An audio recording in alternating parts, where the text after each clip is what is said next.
Bonjour à tous, je viens finir la vidéo sur les travailleurs de lumière. La première vidéo que j'avais tournée durait 55 minutes et pour une raison qui m'échappe, YouTube n'en a publié que la moitié. Donc j'ai fait une vidéo 1 sur 2 et là présentement je vous propose la vidéo 2 sur 2, donc la fin de la vidéo consacrée à la vocation de travailleurs de lumière.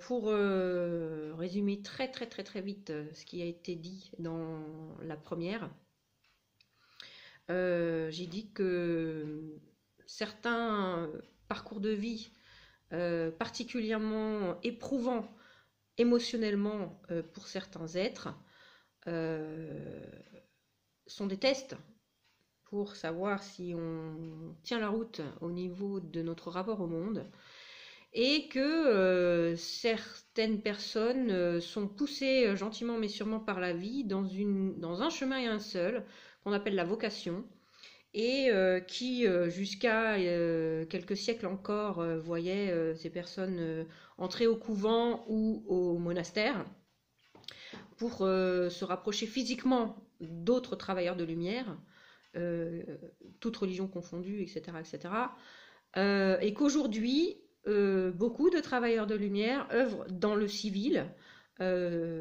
sans distinction aucune, sans signe distinctif particulier, si ce n'est la lumière qu'ils émanent, les certitudes qu'ils éveillent dans le cœur des autres, et, euh, et leur foi. C'est une foi, hein, tout simplement, hein. C'est pas une histoire de croire en Dieu, de croire en Allah, de croire en ci, de croire en ça. C'est vraiment garder en éveil euh, la flamme,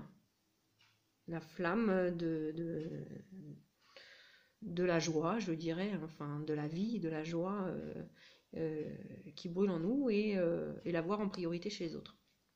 Voilà, pour que nos actions, nos pensées, nos paroles, nos actions soient bien alignées sur le mieux-être. Le mieux-être, je dis pas le bien, je dis le mieux-être parce que le bien est très connoté, le bien, le mal, les gentils, les méchants, et cette vision très manichéenne et binaire des choses pousse les gens dans le sectarisme et la violence, et c'est surtout ce qu'on veut éviter. Donc, bien se rappeler que le bien, c'est relatif. Pour ce qui est bien pour une personne peut ne pas l'être du tout pour une autre. Donc, c'est entrer dans la relativité du cœur et d'être attentif à chaque instant à où est notre bien-être et où est celui des autres, dans le respect de soi et dans le respect des autres. Voilà. Et surtout pas entrer dans le bien, le mal, les gentils, les méchants, et se méfier des personnes qui agitent le drapeau de la peur chez les autres en leur disant oui, la Terre va être attaquée par des entités maléfiques ou je ne sais quoi. Le porteur de lumière porte la lumière. Donc il n'y a pas de mal, c'est une absence de lumière, hein, simple. Et partout où la lumière se porte, il n'y a plus de ténèbres. Donc euh, tout ça pour dire qu'il n'y a pas besoin de protection, il n'y a pas besoin de flipper. Partout où la lumière est, les ténèbres disparaissent. Donc il n'y a pas besoin de se battre contre le mal, il n'y a pas besoin de lutter contre des démons. Il y a juste besoin d'incarner en conscience, d'être conscient de ce qu'on incarne. On incarne la lumière, donc c'est-à-dire que en notre présence, les autres peuvent être assurés que nous veillons au mieux-être de chacun. Et ça n'a pas de drapeau ni de religion particulière, c'est une vocation de cœur. J'aimerais m'adresser à toutes les personnes qui hésitent encore, qui sont sur le fil du rasoir là, entre les deux groupe de travailleurs, donc il y a les travailleurs passifs et les travailleurs actifs. Le travailleur actif est juste conscient de ce qu'il incarne. Voilà, donc il y a un passage délicat dans la vie qui peut se faire peut-être même au bout de plusieurs existences. C'est un cheminement long et il y a un moment, au-delà de tous ces signes que l'on peut recevoir de la vie, où on accepte véritablement la mission. Alors, il n'y a pas besoin de salam alek, il n'y a pas besoin de culte particulier. C'est à un moment où on sent en nous que on bascule, on entre et qu'on ne ressortira plus de cet état de conscience. Ça s'appelle l'éveil. Donc, pour les personnes qui sont en phase d'éveil et qui se demandent si elles sont capables, si elles ont les capacités, la force, qui se disent mais c'est pas possible, c'est pas pour moi, etc. J'aimerais vous dire que si la vie vous met 1000 signes sous le nez et qu'elle vous harcèle avec ça et que ça revient et que ça revient et que ça revient, c'est que vous êtes capable. Parce que l'univers, il n'a pas que ça à faire d'aligner des signes et d'aller chercher les gens dans leur vie. C'est beaucoup de temps et c'est beaucoup d'énergie. Il ne va pas perdre son temps avec des personnes qui ne sont pas capables. Donc si ça vous est proposé à répétition, c'est que vous êtes capable. C'est que vous avez les épaules.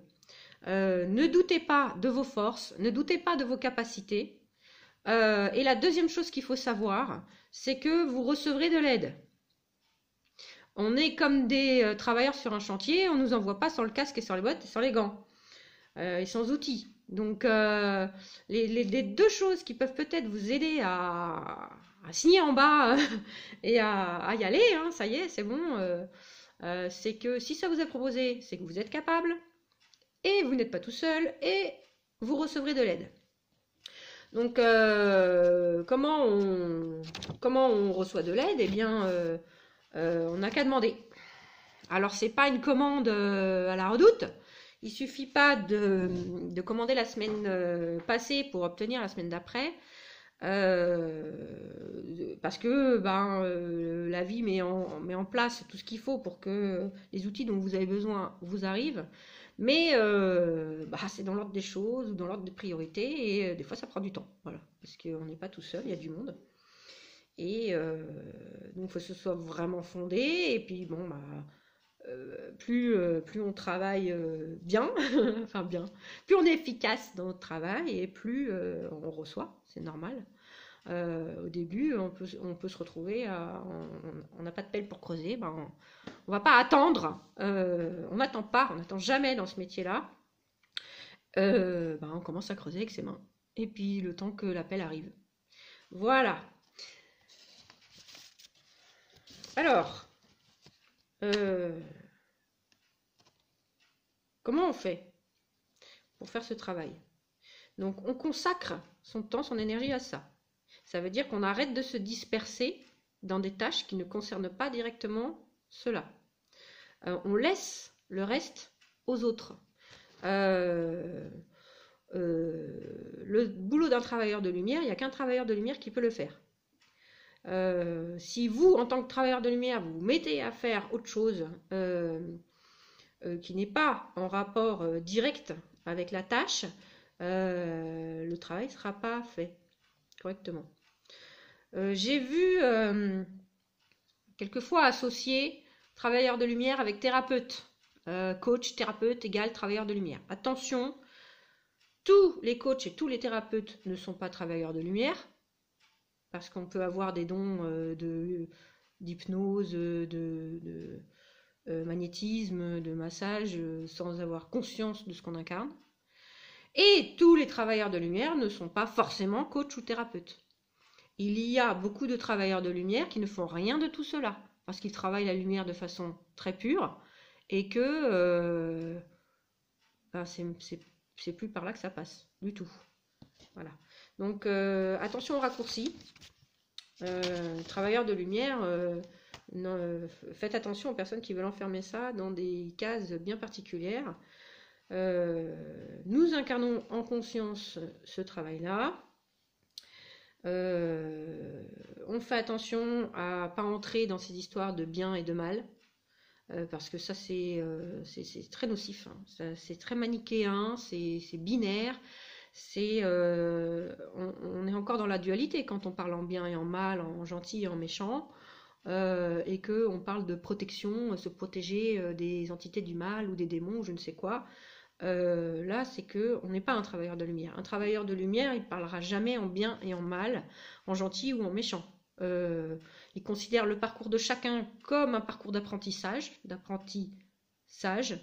et rien n'est mauvais. Il y a, il y a des chemins de souffrance et des chemins de paix. Et que quand on a compris que la souffrance, c'est les murs autour de ce chemin de paix, et qu'à chaque fois qu'on s'éloigne de ce chemin-là, on est électrocuté par la vie et qu'on souffre, et que prendre la souffrance comme point de repère pour rester sur la voie du mieux-être finalement, eh bien on ne juge plus personne, on ne cherche plus à changer les autres, parce que chacun est responsable de son parcours. On est juste là pour aider ceux qui le demandent. Le travailleur de lumière laisse venir à lui les demandes. Il ne va pas chercher les gens pour leur dire « Ah mais non, c'est pas bien, c'est pas ça qu'il faut faire, arrête de boire, l'alcool c'est mal ». La personne, si elle est dans ce parcours-là, c'est qu'elle a des choses à y apprendre. Et il n'y a même plus besoin de pardonner. Je vois et je lis à droite à gauche cette histoire de pardonner, il faut pardonner, il faut pardonner. C'est encore de l'énergie, pardonner. Pour pardonner, il faut avoir considéré qu'il y a faute. Le travailleur de lumière ne voit de faute nulle part. Donc il n'y a rien à pardonner. Donc en fait, le travail est grandement simplifié par le fait qu'il y a plein de choses qu'on ne fait plus, qu'on n'a plus à faire, et on garde son jus vraiment pour la lumière, pour le mieux, etc., etc. On ne perd pas son temps à juger, à pardonner, on ne se perd pas là-dedans. À se protéger, parce que pourquoi se protéger alors qu'on porte la lumière?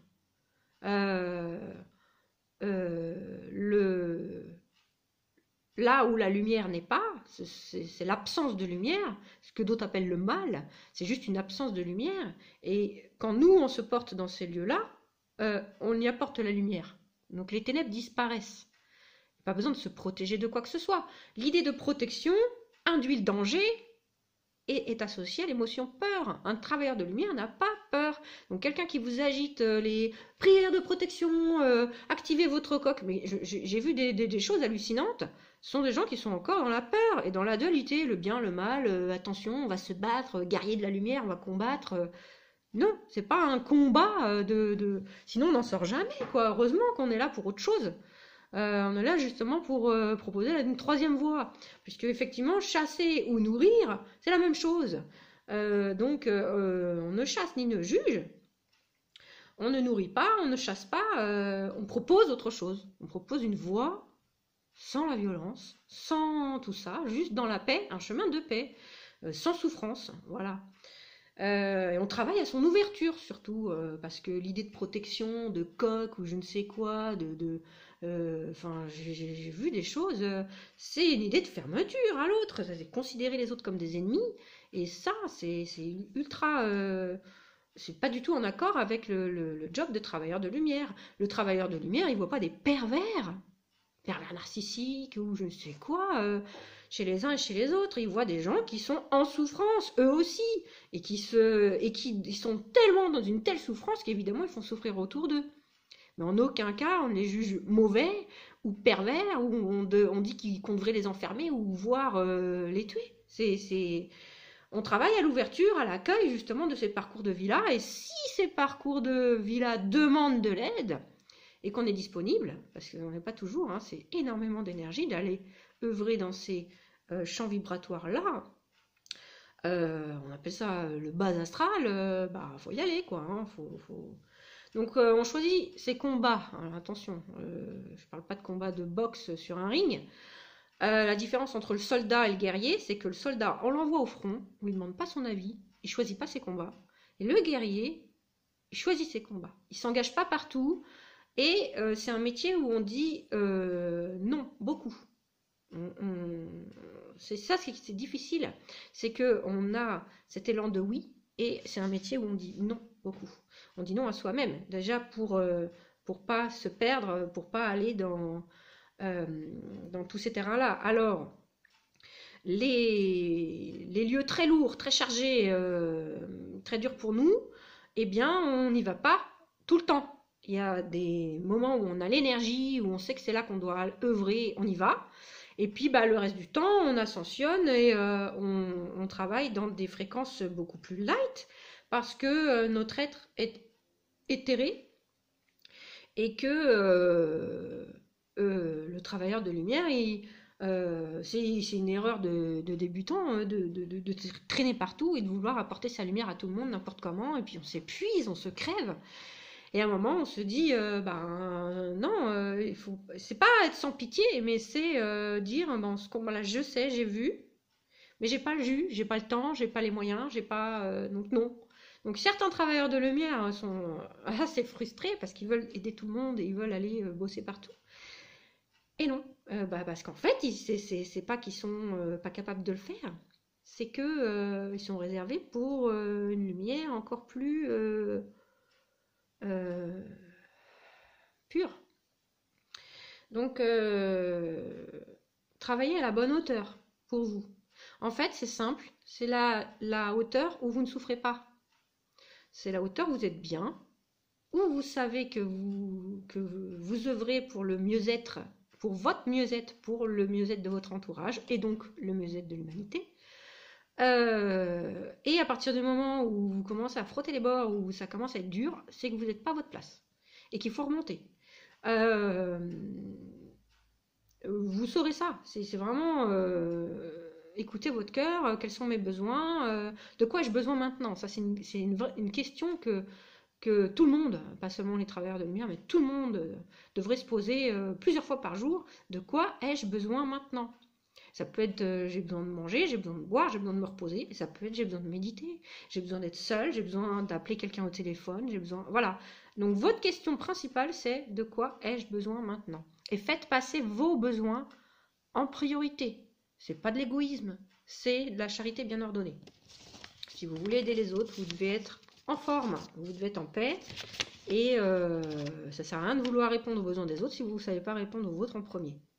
Voilà. Et quand vous serez bien plein, bien complet, vous pourrez aller aider les autres.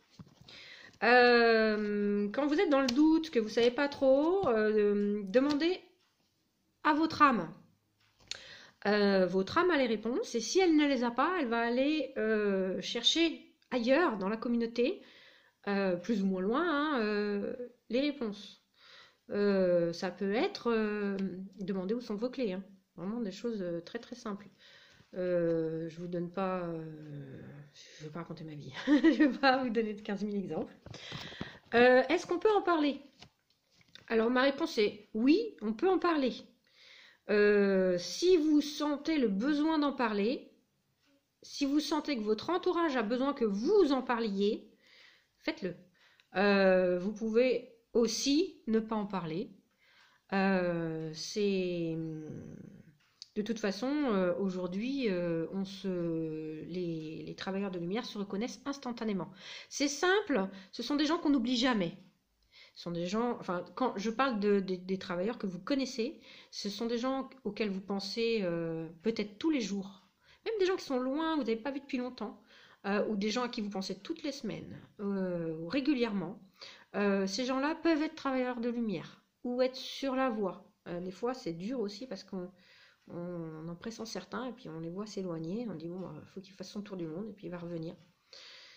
Et donc...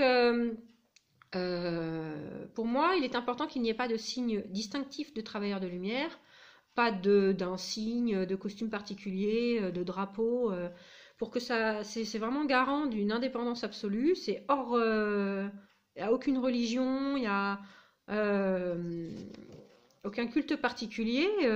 C'est important, je pense, qu'on soit méconnaissable et qu'on se reconnaisse uniquement à notre lumière et pas à autre chose. C'est important parce que sinon, ça pourrait être récupéré et utilisé par des gens qui ne sont pas travailleurs de lumière. Donc il est important de garder cette invisibilité et cette neutralité. Et ce qui compte, c'est la lumière que l'on émane et les certitudes que l'on éveille dans le cœur des gens. Voilà. Bon, je crois que j'ai fini. Je ne vais pas me perdre davantage. Finalement, c'est bien que la vidéo, la première vidéo ait été coupée parce que, bon, à la fin, il y avait des longueurs et puis je me perdais un peu en route. J'étais malade. J'avais un gros rhume, je sortais d'un rhume, je voulais absolument faire ma vidéo.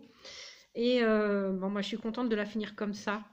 Je vous remercie beaucoup pour votre écoute et votre présence. J'espère que toutes ces informations vous aident dans votre quotidien. Le fait de clarifier tout ça pour vous, ça m'aide aussi également. Donc le travailleur de lumière guide, mais il est également guidé. C'est un double mouvement. Ne buvez pas les paroles d'un gourou quelconque qui vous demande de vous plier. Un travailleur de lumière ne se sent jamais au-dessus des autres. C'est liberté, égalité, fraternité.